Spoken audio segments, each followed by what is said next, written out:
We need to discuss how force is related to potential energy. Let's start that discussion by assuming we have an object that moves along the x-axis from some initial position x equal a to some final position x equal b while subject to a net force along the x-axis called F sub x. Let's further assume the force may vary according to the position of the object. We indicate this by making the force a function of the x-coordinate of the object.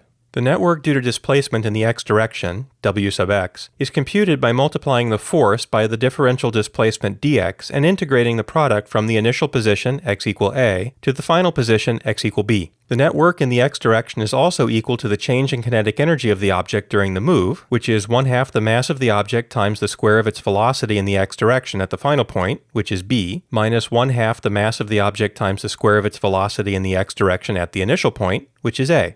Note that we are using u for velocity. In short, if an object experiences any change in kinetic energy when moving between 2 points, net work has been done. We will be particularly interested in systems containing objects that are exposed to forces that depend only on the position of the given objects. These types of systems are called conservative systems, and they involve no forces that cause the mechanical energy of an object to be changed into other forms of energy such as heat or sound. Another way to say this is that conservative systems involve no dissipative forces such as friction or air resistance. Examples of conservative systems include objects in gravitational fields and objects in electric fields. A gravitational field, such as the Earth's, forms a conservative system because the force on the object depends only on its position relative to the surface of the Earth. The Moon remains in orbit about the Earth because the gravitational force creates a conservative system. A requirement of a conservative system is that a potential energy function must exist such that the force on the object can be written as the negative derivative of the potential function v with respect to the displacement coordinate. If it is not possible to do this, the system is not conservative.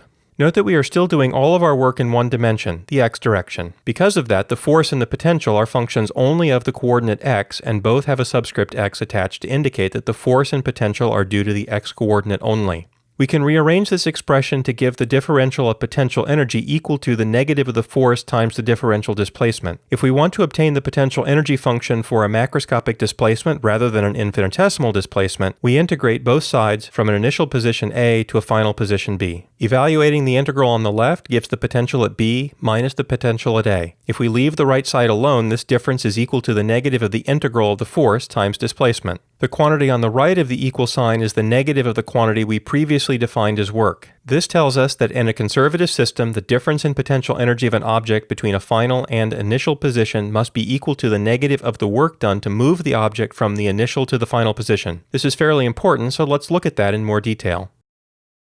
We have just learned that in a conservative system, the change in potential energy of an object when moving from point A to point B is the negative of the work done to move the object between those 2 points. We can multiply both sides by -1 so that we are left with work on the left side, and on the right side V of A, the initial potential energy, minus V of B, the final potential energy. We've also learned that in any system, the net work is the change in kinetic energy of the object in moving from point A to point B, which is expressed as the final kinetic energy, that at point B, minus the initial kinetic energy, which is that at point A. The left-hand side of these two expressions are the same, which means we can set the right sides equal to each other. This gives us the change in kinetic energy equal to the potential at point A minus the potential at point B. The next thing we are going to do is to collect all the quantities calculated at point B on the left side and all those computed at point A on the right. We do this by adding V at B to both sides and adding 1/2 mu squared at A to both sides. This gives us the kinetic energy plus the potential energy at point B equal to the kinetic energy plus the potential energy at point A. Point A is the initial point in the motion. Therefore, the right side of this expression is the sum of the kinetic and potential energies at the start of the motion. To make this clear, we can call this the initial energy of the system. On the left side, point B is the final coordinate of the motion. Therefore, the left side of the expression is the sum of the kinetic and potential energies at the end of the motion. To make this more clear, we can call this the final energy.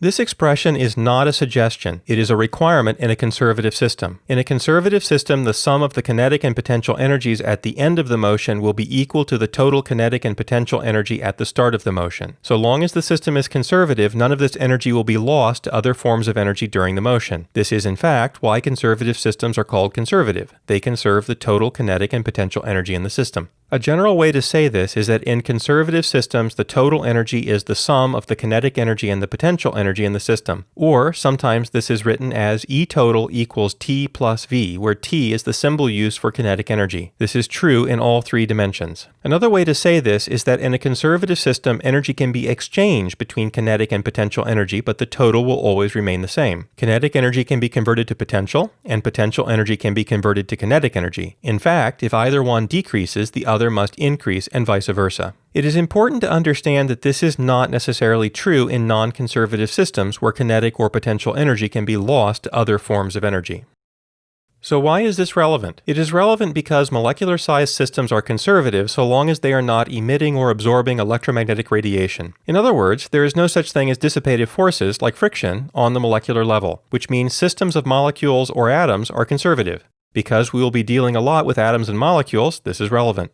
The other reason we discuss this is that your training in physics has taught you to think in terms of forces because physicists love to think in terms of forces. Chemists, on the other hand, prefer to think in terms of potentials. It is important to understand that they are related in conservative systems. And the relationship you should know is that the force experienced by an object is the negative derivative of the object's potential energy. This is true in the y and the z dimension as well. This is only true in conservative systems, but because atoms and molecules are conservative, this turns out to be important and reliable for chemists. When looking at a plot of the potential energy of an object, such as an atom or molecule, think about the slope or rate of change of the potential at any point. The negative of that is the force experienced by the object at that point. If the potential changes rapidly, the force is large because the derivative is large. If the potential changes slowly, the force is small because the derivative is small. There's a more general way to state this relationship. We say that the force is the gradient of the potential. Gradient is just another way to refer to a derivative. And that's the relationship between force and potential energy.